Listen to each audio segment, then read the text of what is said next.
a question, quite a basic question. Really, I hope that we're going to answer this question satisfactorily during the course of our learning today. We know that there are three Chagim: Pesach, Shavuot, Sukkot. Pesach, we know, is Zman Cherutenu, the time of our salvation, because on Pesach we came out from Egypt. We were slaves, we're free. Zman Cherutenu. I understand the connection between the name Pesach, the festival Pesach, and the title that is given by Chazal, Zman Cherutenu. Shavuot is Zman Matan Toratenu, the time that we receive the Torah. That also makes sense. I understand. Shavuot, Mount Sinai, that's when we receive the Torah. And Sukkot is called Zman Simchatenu. Exactly, Zman Simchatenu, the time of our joy. What's the connection specifically between Sukkot and the concept of joy? Why Dafka Sukkot is a Zman Simchatenu? I mean, Pesach is not Zman Simchatenu. Isn't Simchat Beit HaShoeva? Oh, you're good. Quite right. Excellent. The fifth parak of Masechet Sukkah tells us about an amazing ceremony that took place on Sukkot. Doesn't it also say it's the joyous moment? Yes, excellent. What is that? There is, on the fifth chapter of Sukkah, there is a ceremony that is called Simchat Beit HaShoeva. When they brought the water for the Exactly.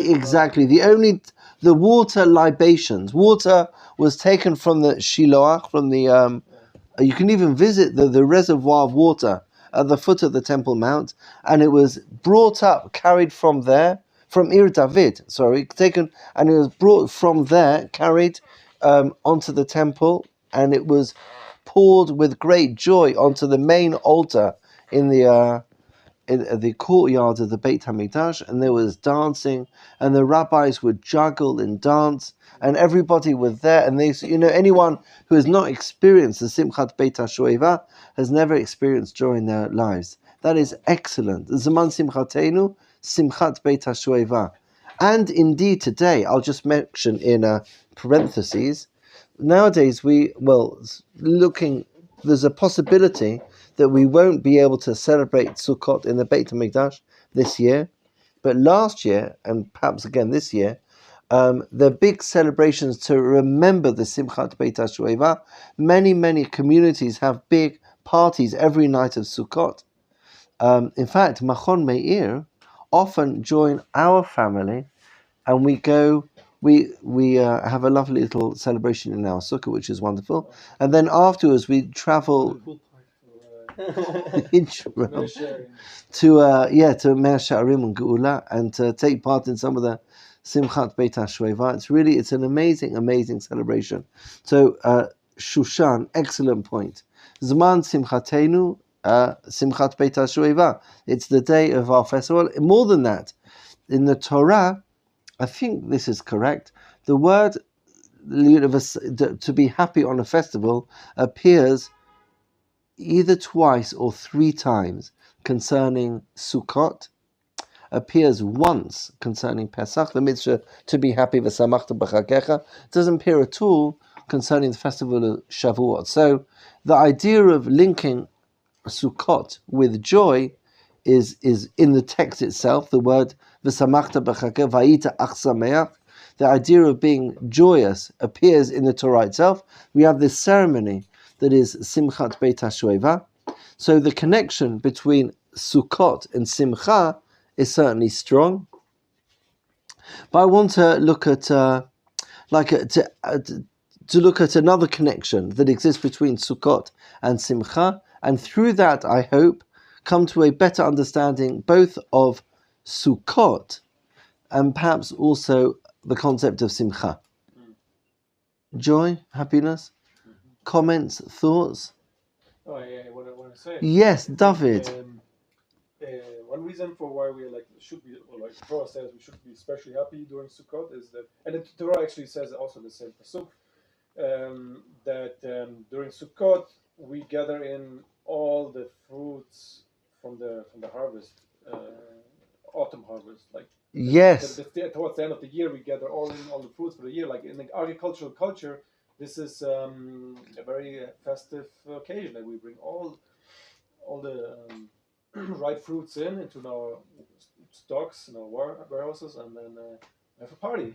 Yeah, no, you're quite right. An excellent point. I wonder whether nowadays we're a little bit, unfortunately, a little bit removed from the land. Like we don't experience the bounty or the sort of, like before fridges and freezers. So then we were stocking up now, Sukkot time, bring like exactly what you're saying. All of our storage houses are full. Maybe we can compare it nowadays to an extra salary, 1 month salary at this time.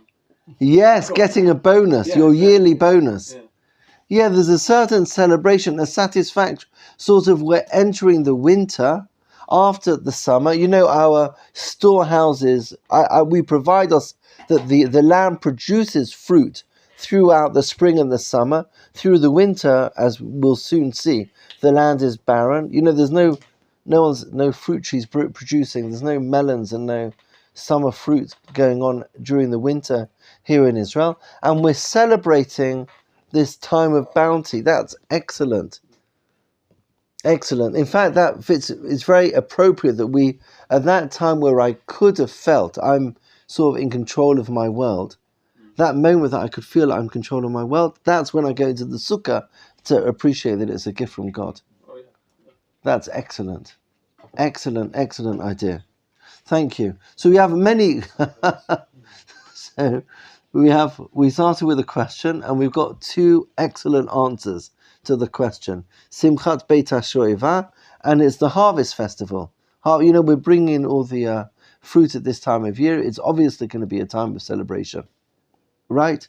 The Midrash in source number 1 gives the Midrash is talking about something else. It's talking about the concept of Simcha, and we're going to connect it to Sukkot. Okay. We're just talking about Bamidbar Rabbah, Parashat Yud Bet. Samchu Kol Yisrael b'melechet HaMishkan. The Jewish people were joyous when they built the Mishkan. V'hiviu b'simcha kol nedava uvizrizut. Ra'ama k'tiv v'yavo ha'anashim al ha'anashim shayu dochkot zeh al zeh uva'im anashim v'nashim be'erbuvia. They all pushed, everyone wanted to go, they very much wanted to give to the Mishkan. ולשני בקרים הביאו כל נדבה שנאמר והם הביאו אליו ועוד נדבה בבוקר וכתיב והמלאכה הייתה דיים. 1 second.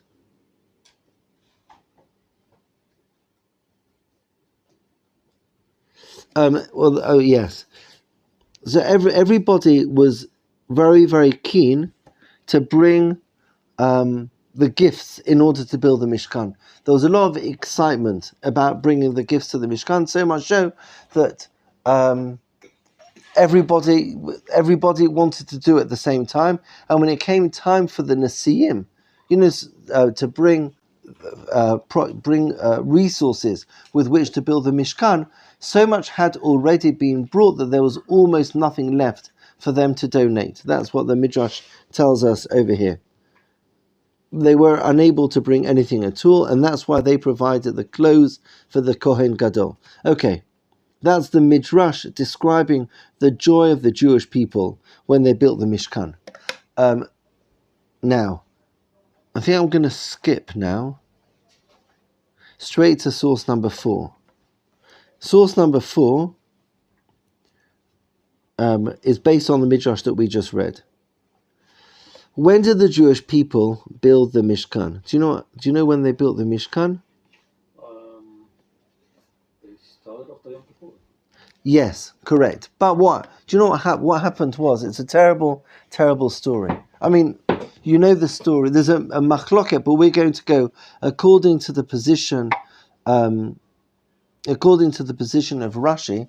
We have in the book of Shemot, we have the story of the exodus from Egypt. Then after the exodus from Egypt, the crossing in Beshalach, we cross the Red Sea. Then we have Parashat Yitro. We receive the Ten Commandments. Mishpatim is a continuation of giving Torah to us. And then we have Truman Tetzaveh, which is the commandment to build the Mishkan. And then you have Parashat Ki Tisa. Ki Tisa is the story of the Chet HaEgel, the sin of the golden calf. Now, when the Jewish people sinned with the golden calf, they were forgiven on Yom Kippur. That's when God, that's when God forgave us for what we did with the golden calf.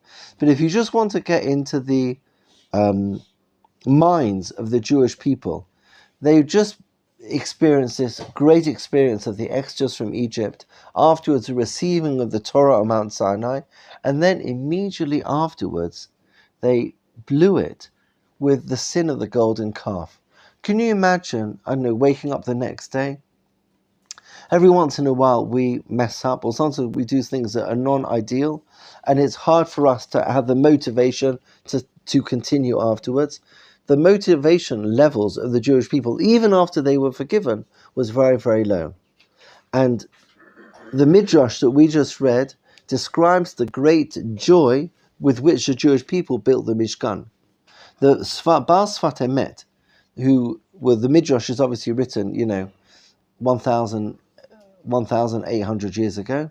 The Sfat Emet were written, it says over about 130 years ago, connecting the Midrash with the story. And he says like this, it's in source number 4, the Jewish people were very, very low.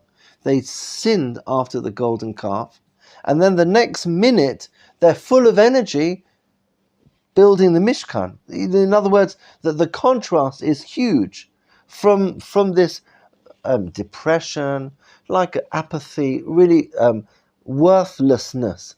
I've really messed up big time. The transformation to the Midrash that we just read is incredible. If we understand the context within which they built the Mishkan. On that point, the Sfat Emet says this: Bnei Yisrael hayu, source number 4, Bnei Yisrael hayu mit ablim.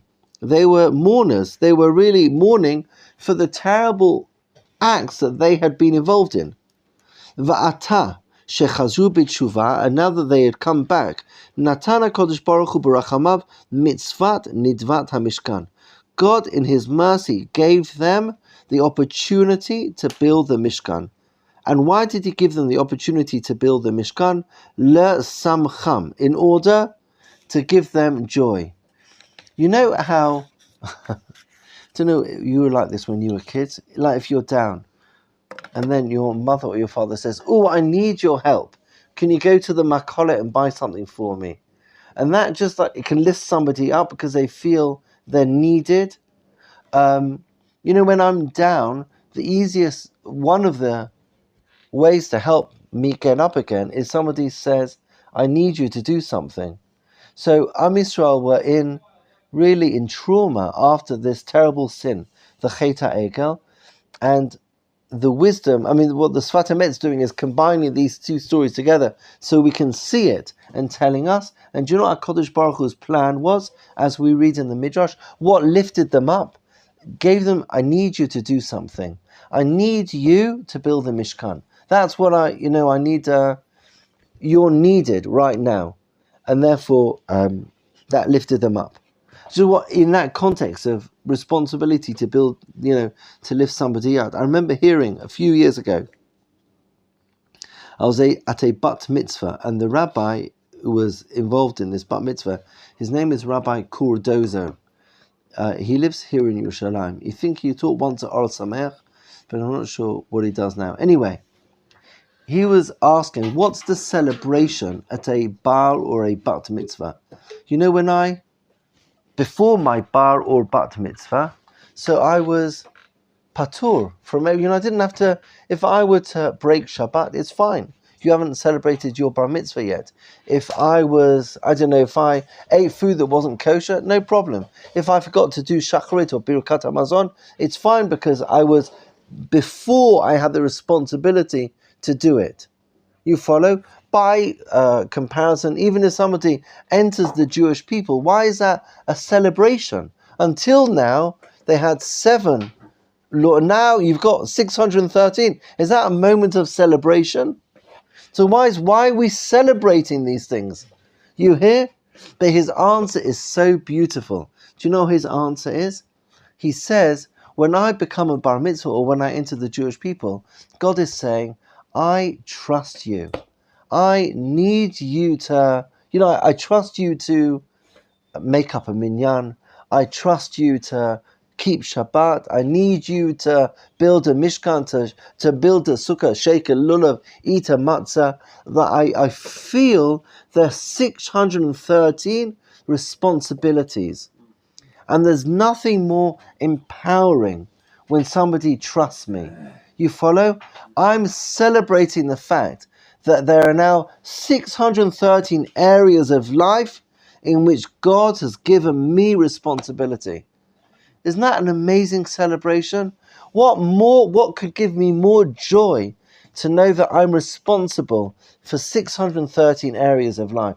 And that's what I'm celebrating in my bar mitzvah, or when I enter the Jewish people. I'm celebrating the fact that God has given little me responsibility. Isn't that a beautiful idea? It's the same as what the Sfat Emet is saying over here. The Jewish people are down and God says, I need you to build a Mishkan. That's the celebration. That's the joy that they experience in the Mishkan. You hear that? Were you going to add to that, Shushan? No. Not yet. Okay. So then, now, look how he now connects what we've just said to Chag HaSukkot. We're on the second line of source number 4. V'yitachen lomar, it makes sense to say, Sha'al yedei shehitnadvu besimcha zachu l'torot litain lahem yemei simcha besukot achar yom ha'kippurim shebnei Yisrael lahema ba'alei tshuva nitan lahem simcha ba'avodat yemei hachag. Isn't this brilliant? Just like the Jewish people, after the Chet HaEgel, they were forgiven. Yom Kippur, they built the Mishkan. Each year we echo that and we build our Sukkah. Isn't that brilliant? Our building of the Sukkah mirrors the Midrash in source number 1, mirrors the excitement of the Jewish people, the joy that they had in building the Mishkan. I tap into that joy when immediately after Yom Kippur, I build my Sukkah. Listen, it goes on a bit more. Ki melechet hamishkan v'asukkah hiu inyan echad. It's really the same thing. The building of the Mishkan and the building of the Sukkah. V'ikar hakol al yedei hasimcha shebal tshuva sameach behitkarvuto elav yitbarach. The joy of a Baal Tshuva to come back to God. Zochel hashrat hashchina. That joy of coming back, I merit that the Shechina dwells in my presence. You know, the Mishkan is a holy sanctuary. The Shechina dwells in the Sukkah, just like the Shechina dwelled in the Mishkan. So my joy on Sukkot is just reflecting the joy of the Jewish people that they experienced when they built the Mishkan. It's the same like responsibility. I'm needed. You hear that? Joy, happiness. Matem choshvim, comments, he'arot. But there's like another stream who doesn't sleep in the sukkah, right? Yeah, sleeping in the sukkah is another question. Sleeping in the sukkah is like a halakhic question about what do I do and what do I not do in the sukkah. Because the Rabbi mentioned that there's like the light, the Shekhinah in the sukkah. Right. So some says that it's too bright in there, you cannot sleep in there. Oh, our sukkah, you can't. It's amazing. It's just such a holy spot. Be'ezrat Hashem, I hope you'll all have the pleasure of coming to visit our sukkah.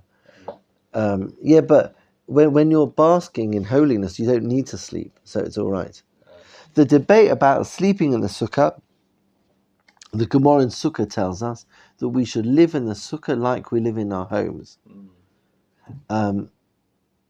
But in a home, certainly I know when I was a child in London, nobody would sleep in the sukkah because you have like creature comforts. You know what I mean? In my bedroom, at home in Yerushalayim, cats very rarely come in. In fact, I could even London say, weather. yeah, but they never come in. No, I'm saying in Yerushalayim, but in London, yeah, it's like a 2 or 3 degrees, so nobody sleeps outdoors. So Pours it's every day. just like you wouldn't need to eat if you're not comfortable. If I won't feel comfortable sleeping in the sukkah, so then I shouldn't sleep in the sukkah. I should sleep indoors. Although I would humbly suggest, especially here in Israel, if you can find a sukkah that you feel comfortable sleeping in, then you should sleep in the sukkah. I'll tell you a very funny story though about sleeping in the sukkah. When I was in yeshiva, in the yeshiva which I was teaching a few years ago, they had the sukkah was just outside the Beit Midrash. The Beit Midrash was on the ground floor, and next door was the sukkah, and the boys would sleep in the sukkah overnight. They would sleep in the sukkah, so it was like on the street, and then in the morning, maybe it was 7:30 or 8 o'clock in the morning, the community would come in and they would daven in the sukkah. So it was one morning, and I guess one of the boys in the yeshiva must have gone to bed really late the night before. Everybody took out their mattresses and everyone brought in the chairs and tables, and this one guy was still sleeping on his mattress on the floor in the sukkah. And then everyone put their talitot on, and then they started davening, and there's a guy still sleeping in the middle of the sukkah. Anyway, it got to Kedusha, like Shmona Esrei, still schluffing, got to the Kedusha, and then some guy screams, Kadosh, Kadosh, for the Kedusha. And this guy woke up, and he literally thought he was in heaven. Sort of like all these guys with the tunnel, so he didn't know what was going on. It was an amazing sukkah story. So, if you do sleep in a sukkah, make sure that you are... Yeah, exactly. Yeah, wake up in time for Shachris, exactly. That is the... Okay. This model of simcha that sort of when I invest in something, that's what gives me joy. I just recently came across, these are two, I wouldn't say random examples, but two other instances where I saw in the Shulchan Aruch the idea of simcha. And I wonder whether the simcha that we were discussing about the Sukkah and the simcha in these two examples that we're talking about can be connected. One of them is talking about Yom Tov, and the second one is talking about Tisha B'Av. One is talking about adding simcha, the other one's talking about taking away simcha. But I wonder, I don't know, if we could define simcha based on what we've said so far, simcha is like responsibility, like somebody trusts in me. I feel happy. What gives me simcha is when I feel needed, when I feel necessary. You follow? Often the most terrible people in the world do terrible things when they feel neglected, they feel unwanted, they feel transparent. But if I'm there and I'm present and I feel people might want me, that could be a lovely source for simcha. You hear that? Okay, so I want to look at two more examples of where simcha appears. There are many, many examples. I just happened to find two that I came across recently, and I'll share them with you. If anyone's got any more examples that we can try to fit into it as well, that would be amazing. Okay, so look at this. Source number 5 is talking about the joy of all chagim. Adam ochel v'shoteh v'sameach barekel. A person is supposed to eat and drink and be joyous on a festival, every festival. Pesach, Shavuot, Sukkot. V'lo yimshoch b'basar u'v'yayin u'v'schok v'kalut rosh. But you shouldn't be drawn to wine and meat and frivolity and lightheadedness. Sameach doesn't mean to go to a stand-up. Do you know what I mean? To giggle. That's not liot sameach. Liot sameach isn't just it's a very difficult experience. Sameach isn't to fool around. Sameach is something much deeper. And so even though we're supposed to eat and drink and celebrate the chagim, I don't do that just by lounging around, drinking wine and eating meat and just fooling around. That's not a kiyum of to be happy on the festival. Look at that. Lefi she'ein aschok v'kalut rosh simcha. Just frivolity and lightheadedness, that's not simcha. Ella holalut. It's just being a little bit hefka. V'lo nitztavenu ala holalut. We're not commanded to be frivolous. Ella, now look at this. Ella al simcha sheyesh ba avodat hayotzer. But simcha that is part of my worship of the Creator. Now, I like this juxtaposition in the Shulchan Aruch, seeing simcha and avodah, meaning it's an effort. In order for me to be happy, is not the result of something good happening to me, and therefore I'm happy, but rather I need to invest effort in order to feel happiness. You follow? It's not that when I win the lottery, I then become happy. You follow? But when I build a mishkan or I build a sukkah, but I need to invest, I need to work to achieve happiness. Happiness isn't something that lands, it's something that I invest in to create. Does that make sense to you? Okay, that comes from the first source over here. Trying to think of an example. Like going to like a comedy show is cute, but it's not. I won't achieve simcha from that experience. You follow? I think simcha is not something momentary. You know, like I'm happy 1 minute and then I'm sad the next minute. But it's like a way of life. A happy person, happy with what he has. It's not that one day I'm happy, one day I'm not happy, and then things are good or things are bad, but it's like a lifestyle that I lead that brings me to happiness. You follow? Avodat hayotzer, serving the Creator. You hear that? Any examples? Can people think of examples? Building a family. Yes, that's good. Or research. Research. Yes, so if you research, Hashem has created this world, right? And Right. He has created these laws of the world, and we are allowed to try to understand at least part of it, right? Yes. So, but opposite example, I do remember when I first came to Germany, and there is something in Stuttgart. There is something special. There is trade fair of Simcha. It's a CMT. It's named Caravan Motor Touristic. So it is place where you can. Oh, I could not because I didn't have money. But somebody who can buy good time to go to holidays. And it struck me. They were not very happy. First of all, it was big line, and then they have been already in Nigeria, and they have seen already Niagara Fall. It was all the German guys with money. They have seen it all, more or less, and they were going around looking for, is there something more? That's so interesting. Remember, it struck me because I didn't have any money to go to just. Yeah, at least you never had that problem. Yes. Yes. So, no, but I have seen that even when I would have this money, it would not solve anything because these poor guys, they're going around, oh, but I have seen it already. Okay, I have ridden on the camels. I have killed elephant. I have seen this and this. All castles already checked. Please give me something more. Yes, excellent. Yeah, I think it's simcha is an avodah. To experience simcha is not like something that it's an avodah. Like you have to work hard for it, which fits in very nicely. Thank you. I'll just tell you a story. The story might be relevant or not. When you were talking, I thought of a story that happened that I experienced a few years ago. I don't know if it's relevant. Maybe you'll tell me if it is. A few years ago, I tutored this boy.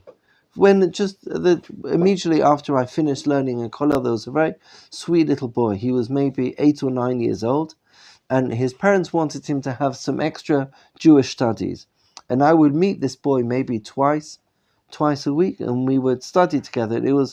I had a great time. It was a very, very sweet little boy. Anyway, his parents were very, very, very wealthy. And he had a room in his apartment in Jerusalem, and he had a room in his home in Chutz La'aretz. And because the family owned two homes, one here and one in Chutz La'aretz, every toy that he owned here in Israel, he had the same toy in his home in Chutz La'aretz. I don't know what an Xbox is, but I think that's something expensive, right? So he had one here, he had one there, and whatever expensive items he owned here. Anyway, we were learning for a couple of months, maybe 6 or 7 months we'd been learning together, and then it came to his birthday, and it was like telling him we're going to be 10 years old. It's all very exciting, and I was very excited, 10 years old, and then I was thinking to myself, what could we possibly buy this book? What can we get him for his birthday? I mean, he has 2 of everything already. Everything any of us could ever dream of. He's got one here and one there. Like what? We're going to buy him a key ring, buy him a football. What are we going to get him that he hasn't got already? So I decided to ask him, what would you like? Just praying to God that it will be something within our price range. Because you know me. What can I get? Do you know what he wanted for his birthday? He wanted to come to my wife, to Hannah and I, wanted to come to our home for supper. And he wanted a homemade supper. Oh, you'd appreciate this. Every night, let's say, do you want meat tonight? Parents would look up, where's takeout shawarma, and then call a shawarma. You want milky? Then it looked like where we can order like a lasagna the next night.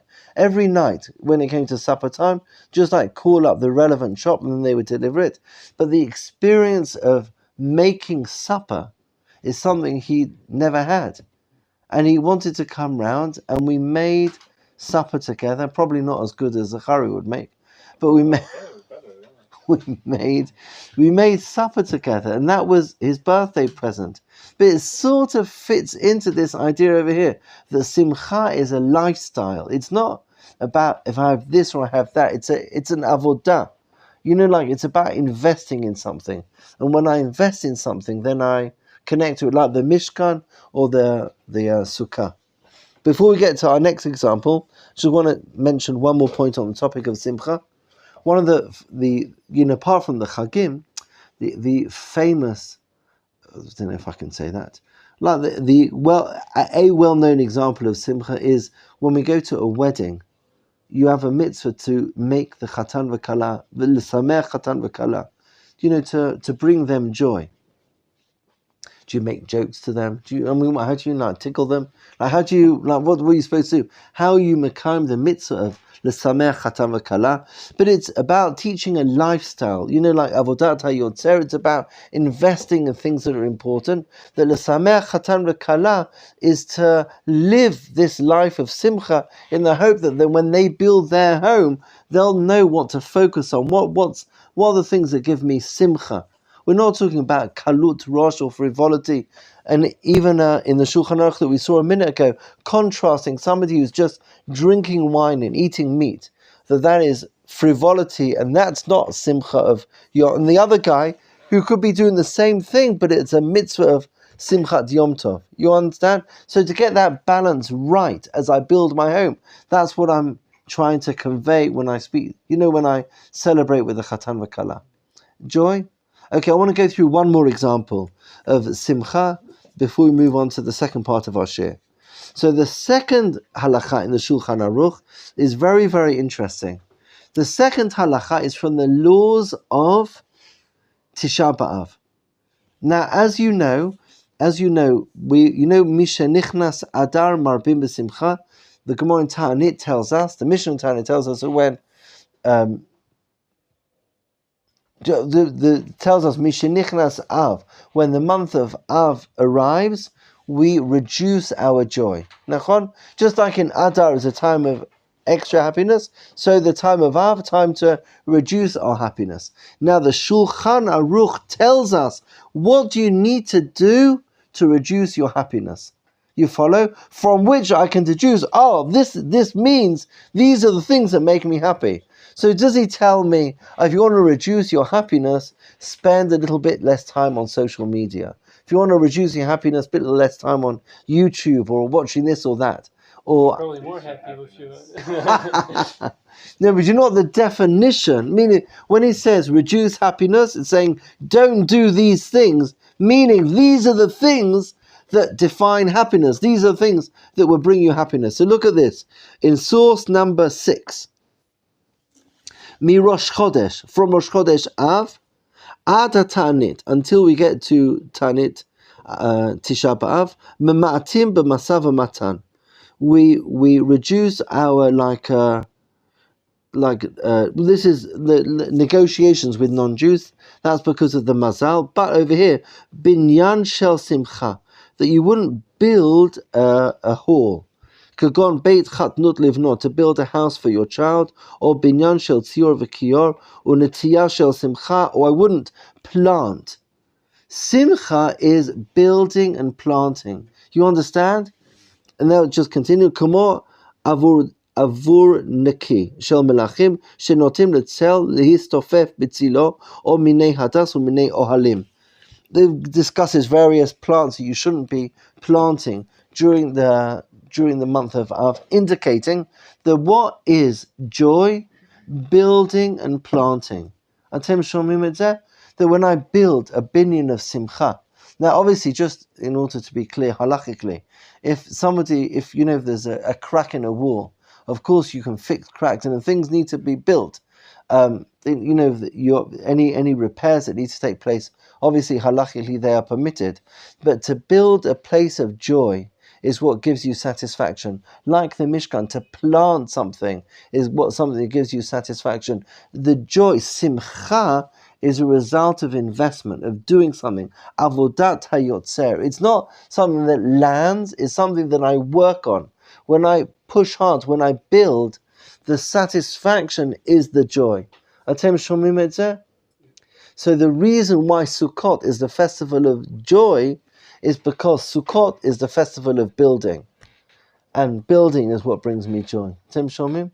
Okay. Questions, Herod? Yes. Right now, after your speech, I thought about yet another joy, and it is the same shorsh, it nadvut, right? Oh, excellent. So what brings you joy, right? You go out and do something. Yes, absolutely. It is used here, not just build mishkan, nadef mishkan, right? To do it with your wish, I don't know. It's the Yes. To volunteer, to give of yourself. Absolutely. Yeah, there's all studies about, people who are generally happier. Here in Israel, which is, as you don't need to know this, what a giving society we are. It's one of the happiest places in the world. I don't know the statistics. I don't know how you measure happiness. So it may not be an accurate portrayal of anything, but since it fits into my little share here, so I'll stick it in as well. But assuming that the way they measure happiness, I imagine it's self-reporting. I report myself as happy. Israel is one of the happiest places in the world. It's certainly not one of the wealthiest places in the world, but I think it has one of the highest per capita donations. It's a giving society. It fits in perfectly with what you're saying. Amutot, right? That is the biggest number of amutot. Yes. And I don't know, gmachim and... It's amazing. Yeah. Absolutely right. So Israel's not the wealthiest country, but it's definitely the wealthiest developing country, so much so that they consider it a first world country. Yes, It's 70 years old and they call it a first world country. Like, and isn't that crazy? It's nuts. Yeah. Yes, I know, it's amazing. You're quite right. Yeah. But not that we measure, we don't measure on that, like success. Success and happiness are not necessarily the same thing. Right. I was just saying. Interesting side note. Yeah, excellent point. Okay, sweet people, with that we conclude part 1 of our discussion. Sukkah, building joy. That all fits in very nice. I want to turn to part number 2. Also talking about the Sukkah. Zachariah, this is from the Shem Shmuel that we learned earlier. We're slowly covering everything he has to say on the Yamim Noraim. Okay, he's got a very, very beautiful idea about a stolen Sukkah. The Gemara tells us the Gemara tells us in Sukkah. Maybe we'll start with the verse first. We'll start with the verse, we'll go to the Gemara, and then we'll look at how we interpret the Gemara. The Torah tells us, Chag Sukkot, the festival of Sukkot, source number 7, Ta'aseh lecha, you should make for yourselves the festival of Sukkot, Shiv'at Yamim, 7 days, Ba'os becha migircha migarancha umikvecha, from your goren and from your yeker, from your grain and from your wine. It's a time of gathering, just like David was saying earlier, the time that we gather all of our produce, build us. You know, this is the time to celebrate Sukkot. Okay, on those words in the Gemara says that. The Gemara says, Chag Sukkot ta'aseh lecha. So the word lecha seems to be superfluous. The Torah could have just said, Chag Sukkot ta'aseh. Celebrate, make the festival of Sukkot.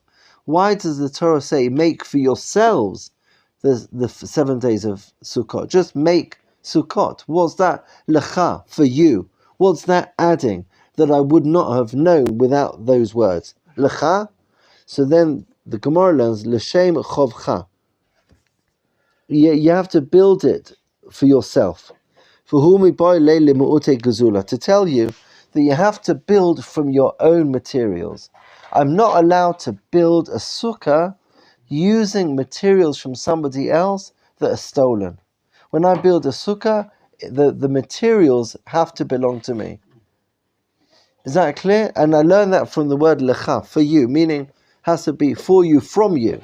It's I'm using my materials with which to build the sukkah. That's the Gemara. Now the Balei Tosafot on the Gemara ask an excellent question. Is anyone thinking of the question? I don't know if I would have thought of it, because I know the Gemara, the Tosafot's question. It seems obvious to me now. But has anyone got a question on this Gemara? Can you use a sukkah that you conquered in war? Oh, nice. Good question. Good one, Shushan. Like, it's kind of stolen, kind of not, but That's a good one. Like how do we define stolen? Yeah, It's I sort guess of- that's sort of it. Like you have a sukkah on a piece of land, you conquer this piece of land. Yeah, let's presume the conqueror is not in the Jewish Empire, but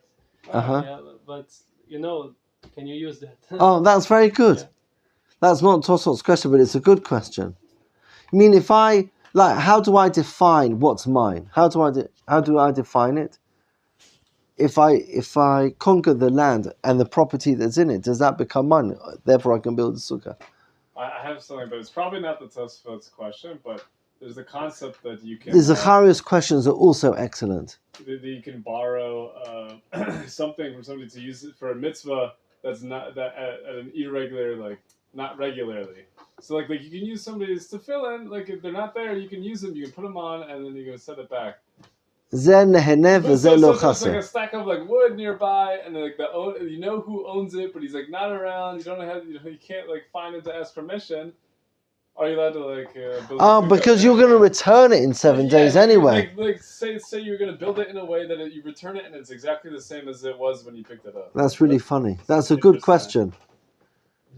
Your question reminds me of another question in England, and probably elsewhere as well, where sukkah is not such a well-known thing. Just because you would say, I'm going to build a sukkah because I need these planks of wood for the next week, but in a week's time I can dismantle it and return them, and he won't even know because he's gone away till November. Something like this. Yeah. So in England, a guy once built a sukkah in a public area without asking for planning permission.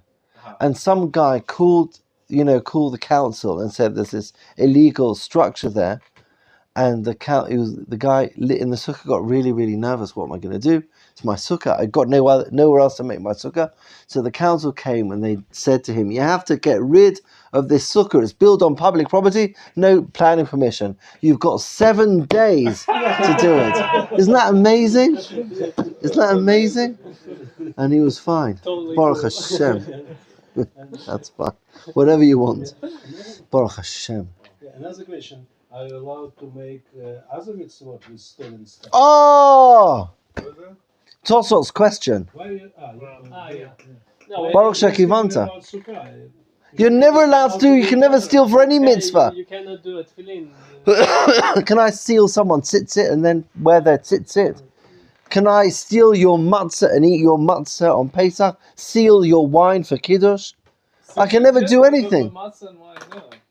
I could. Tzitzit, you're allowed to. You have to fulfill the mitzvah if you don't have tzitzit. No, there's a mitzvah. You're not fulfilling the mitzvah if it's a stolen item. Correct. Mitzvah haba ba'avera. Every time that if I have to transgress an avera in order to fulfill the mitzvah never works. Do you understand what I'm saying, Zachar? Yeah, you know, like I was told something by a rabbi that was contrary. What did he say? Yeah. So if you don't have talit, just pick up a talit at the shul. That's something else. That's not stealing a talit. No, because you borrow often a bet knesset. That's slightly different. So you're talking about something. Let's say. Okay, I see what you're saying. Like, let's say it permanently. Like, yeah. This is mine now. Yeah, exactly. Let's say if I left my tefillin in shul by mistake, and then a guy comes in 10 minutes afterwards, and he hasn't got tefillin, and he sees my tefillin, and he puts them. Well, that's the greatest joy in the world for me. Right. That I finished using them, someone else will use them. Hodu Lashem Kitov. I'm so grateful to the Eibishter that these tefillin got to be worn by two people today.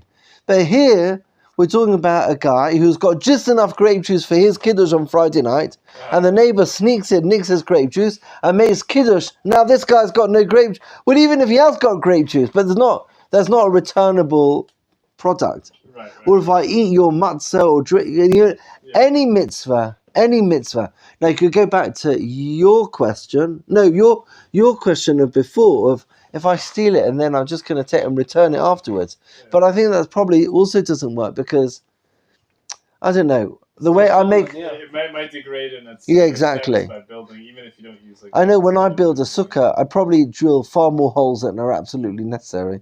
But the walls after I've attached them to make the sukkah do not look like they looked at the beginning. You know what I mean? I'm not returning an equivalent item at the end of the sukkah. Anyway. Even though if I go in your home, steal your tefillin and I put it on, it will be in the same condition. Yeah. Yeah, that's probably best not the stealing, breaking into the home. They're breaking into the home really bit. Sweaty, I don't know. Like if I take away your tefillin and put it on, I didn't fulfill the mitzvah. Right. Yeah, breaking in someone else's home is a bit of an issue. Let's say your balcony was open, right, for fresh air. I took your tefillin, put it on. I didn't fulfill the mitzvah, and it was in the same condition. It doesn't matter if it's. No, but in a shul, it could be that in a shul, certainly talitot in a shul are generally available for public. Many shuls own talitot for that very reason. So, but you're right. In somebody's home, it will be very different. My son is learning at the moment Bava Batra and about, invading other people's privacy. There's also the certain din of invading somebody. When I go in somebody else's home, I'm invading their privacy. And there's a concept, there's a machloket about what the nature of it is. But there's a concept of hezek re'iyah. And that is, if I break into somebody's home, or if I, and I see things that I shouldn't see. People, the way they walk at home is not how they... So is that damage? Have I damaged them? What's that called? Hezek re'iyah. Hezek re'iyah means my eyes, I've caused damage with my eyes.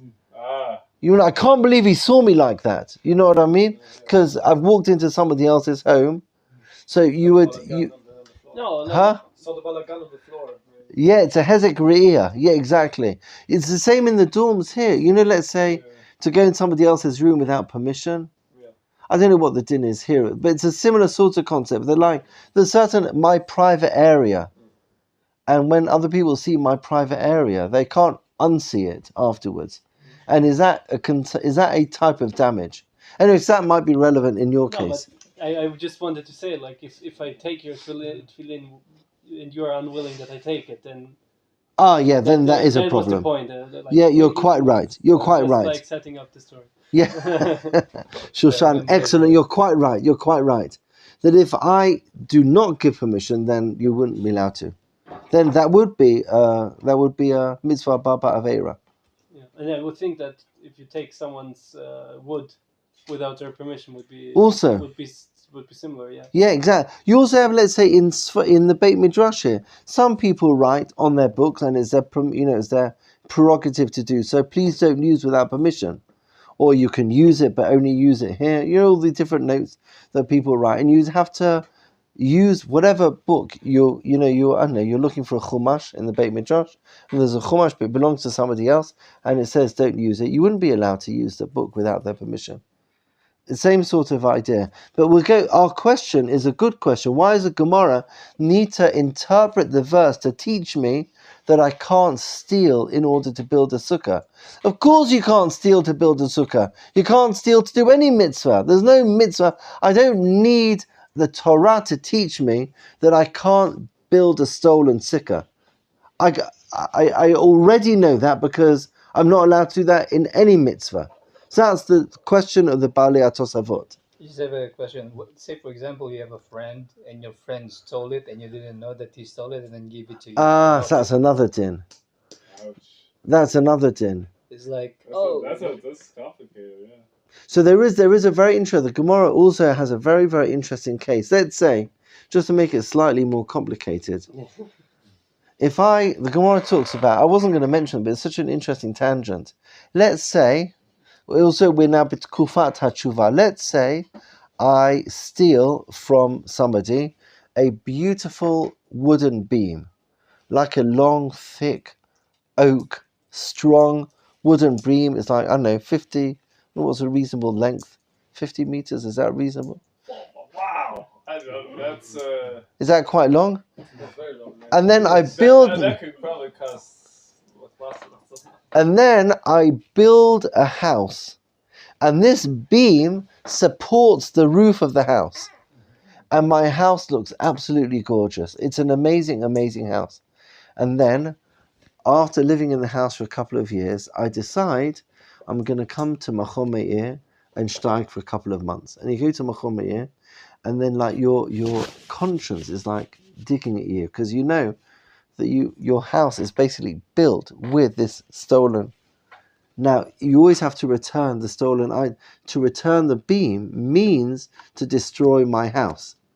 So do I need to destroy my house in order to return the beam, or can I reach some arrangement with the guy from whom I stole? You follow? In general, I mean, it's the prerogative of the owner. He says, no, you stole my beam. I'd like my beam back. And you're saying, yeah, but your beam is worth, I don't know, $10,000. But for me to return it to you, I would lose $1 million because my house is built on the beam. You follow? Well, then he said, we should have stolen it. Should have thought about that before you built the house. Can't you just give if you're Gazlan, give it the same amount of money back? Oh, so Gemara says, then it's double, there is a concept of takanat hashavim. And that is, we want to make it easy for people to repent. So if the guy knows that I've got this big beam, you know what I mean? And basically, for me to return it, this beam worth 100,000, I would lose $1 million. So I'm never going to come to Machon Meir because I never want that conscience. So you're sort of, what's the word? You are condemning this person to a life of sin because the possibility of him doing tshuva is so minimal, because for him to do tshuva, he has to lose $900,000 because he's, it's cost $100,000 and his house. So there is a concept of takanat hashavim, which means that the guy is allowed to demand, even from the owner of the beam, that you can't expect me to lose that amount of money. To help this person do tshuva, he would be allowed to pay back the value of the beam, pay double if it's stolen. He had to pay the appropriate fine, but he would not be required to return the actual beam. That is a concept known as takanat hashavim, and that is the rabbis wanted to make it easier for people to return back to God without if the price for my return is so high, I'm never going to come back. You're like condemning the guy to never make it back. But the principle is a beautiful principle, and that is that we'll bend over backwards to make it as easy as possible for somebody, who feels it's time to come back home, to make the journey back home as smooth and as easy as possible. Okay, I don't know, that was a lovely tangent. I enjoyed it very much. We're going to go back now to our stolen sukkah and the question on the Tosfot. Right? The question of Tosfot is, why does the Gemara tell us that we learn that you can't have a stolen sukkah from the word lecha? Nachon? Chag HaSukkot ta'aseh lecha. You need to build of your own. Why of your own? Because you can't steal from somebody else. Of course you can't steal from somebody else. Okay, are you ready? Now for an amazing, amazing answer. From our friend Zachariah, from our friend the Shemish Shmuel. Shemish Shmuel is Rav Shmuel Bornstein from Sokachov, who lived, this teaching, as you can see, Tov Reish Ayin Bet, was 111 years ago. We're going to learn one thing from 111 years ago, and then 110 years ago. Listen to this. V'li nir'a od lomar dihinei sukkah hi b'dugmat Beit HaMikdash, which really connects to what we were saying earlier, that sukkah is like the Beit HaMikdash. And we see that from the Midrash that we learned on the previous page, that the whole mitzvah of sukkah is to echo the building of the Mishkan. So I'm not building a home, I'm building a sanctuary. When I build my sukkah isn't just somewhere to live for a couple of days after Yom Kippur. I'm building a sanctuary to God in my garden. That's what it is. You hear that? And listen to this. Satan haya mechapes ila shema yesh davar gazul benidvat hamishkan. The Satan was checking in case there was something stolen when the Jewish people built the Mishkan. Ubevadai hu mitam she'alidei avirat hakeser yimtza shema shimsa sham. Kam sheyimtza shama kan lamo v'shuv lo haya mishkan lishchina. That Satan was looking for something stolen in the building of the Mishkan, because as soon as there was something wrong with the building of the Mishkan, then the Shekhinah would not be able to dwell in it. You follow? So the Satan, when the Jewish people were building the Mishkan, was looking to prevent the Shekhinah dwelling in the Mishkan. Because if the God would have said to if let's say one neighbor would have stolen from another neighbor, somebody would have dropped something gold and somebody else would have picked it up and then handed it in as if it was his. If there was any dishonesty in the building of the Mishkan, so then the whole sanctity of the Mishkan would have dissipated, couldn't have existed. You follow? So the Satan was there checking not just the architectural, sort of the engineering of the Mishkan, but the ethics of the Mishkan. Was the Mishkan an ethical structure? Alkein hainu tamed de sukkah de chashem shamayim ala sukkah v'hu dugmat Beit HaMikdash. So the same rigorousness with which the Jewish people built the Mishkan and the Beit HaMikdash to ensure the ethical building of these items, so that the Satan could never have any argument. How could the Shekhinah dwell in something that, was based on slavery, was based on this person pushing in front of another person? There could be nothing unethical, nothing at all unethical in the building of either the Mishkan or the Beit HaMikdash. If not for that, the Shekhinah would not have dwelled in it, because the Shekhinah can't be associated with something that was in any way any hint of impropriety. You follow? Okay. Shuv lo yachol alea shem shomayim v'lo tiyeh dugma Beit HaMikdash. Okay. So now he says, I'm going to continue. Rachash libi od lomar de sukkah hi emat de mesachacha al binyan hu shorish nishmat Yisrael v'al yedei mitzvat sukkah niksheret nishama l'shosha achari taharata b'yom HaKippurim. He says the sukkah is a sanctuary that we build to God after Yom HaKippurim, and he gives an analogy. It's not exactly. Doesn't exactly say this, but I think this would help us understand what he's saying. A baby. If a baby is born premature, the baby is put into an incubator. And the incubator creates for the baby the perfect environment in which the baby can grow, build up its strength in order to, after a week or 2 weeks, a month, will be able to then, survive and breathe and survive in this world. So they connect the baby to oxygen and they monitor the baby. The Sukkah is like an incubator for the Jewish soul after Yom Kippur. This is a brilliant idea. On Sukkah, after Yom Kippur is a day where we are really, all of us, Be'ezrat Hashem this year, is born anew. Born anew, why? Because I clean myself from all the schmutz that I had in the past year. Nachon, what's the pasuk? Ki bayom hazeh yichaper lechem letaher etchem mikol chatotechem lifnei Hashem titaru. You shall be pure in front of God. So it is a day of purification. And then what happens the day after Yom Kippur?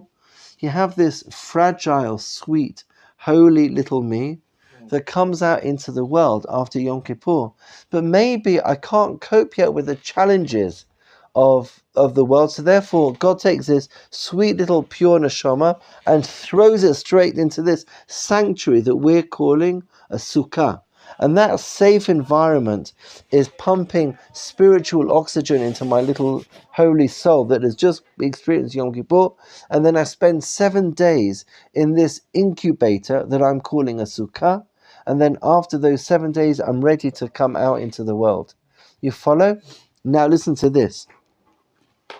מצוות ההפך מעניין הגזל שמצוות הסוכה מקשרת את הנשמה בשורשה וגזל מפריד הנשמה משורשה. Now, he explains, this is very, very powerful. When I steal to build a sukkah, it's not just that I don't have a sukkah, but I create the anti-sukkah. You follow? It's a bit like you've got the world, you have an incubator, and then instead of pumping oxygen into the kid, chas v'sholom, it's like pumping something that could cause them harm. You follow? So I'm taking this holy sweet neshama, sticking it into this safe environment to allow me to develop my strength immediately after Yom Kippur. But in every other mitzvah, if it's stolen in every other mitzvah, I didn't fulfill the mitzvah of tzitzit, or tefillin, or kiddush.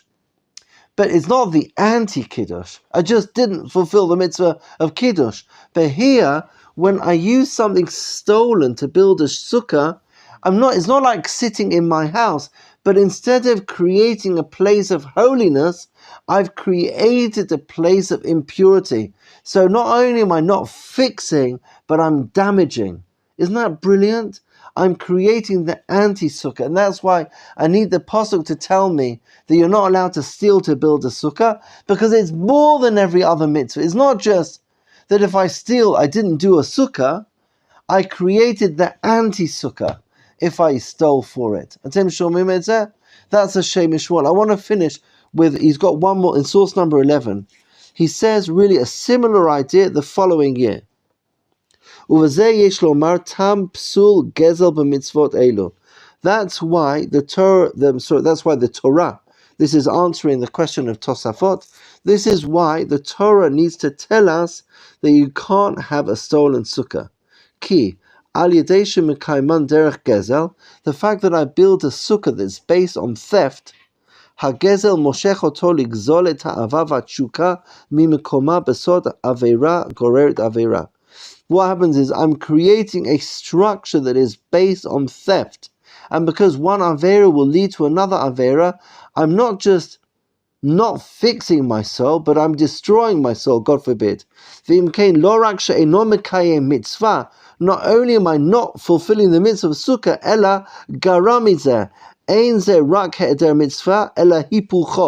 This is really the best line. It's not just a stolen sukkah, isn't just not a sukkah, it is the opposite of a sukkah. It's the anti-sukkah. Isn't that brilliant? The sukkah is the mishkan.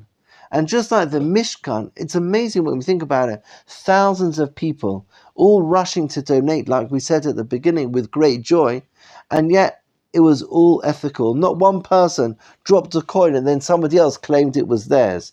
meaning every item that was handed was given from the owner to the Beit HaMikdash and was acknowledged as such. And that's why the Sultan was there to check that Shekhinah could only settle there because it was an ethical building. Yeah. This brings in potential issues of building the Beit HaMikdash. A lot of people earn their money in dishonest ways that would be considered stealing.